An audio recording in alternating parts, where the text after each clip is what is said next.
Mapabasura man o lubak sa kalye, mas madali na ngayon para sa mga residente na reklamo ang mga yan sa lokal na pamahalaan ng Quezon City. Babala lang ng LGU, malalagot ang sinumang magpa-prank. Nasa frontline ng balitang yan si Mobile Journal Fatima Baduria. Tambak na basura sa kalsada na hindi nakolekta, sirang streetlights o drainage, buildings o negosyo na walang permit, at pati illegal structures o lubak sa kalye, pwede yang ireklamo sa QCI report online ng Quezon City Government. Mag-upload ng picture ng insidente, ipin ang eksaktong lokasyon at ibahagi ang aberya para maihati dito sa tamang department ng LGU.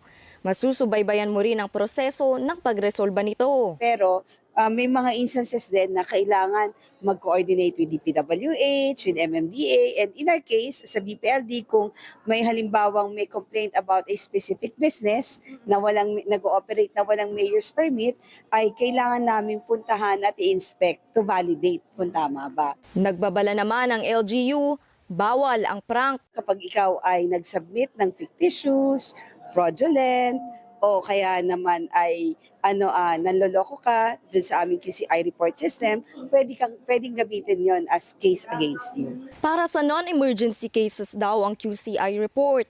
Kung may emergency namang nais iparating sa LGU, pwede itong itawag sa helpline ng QC.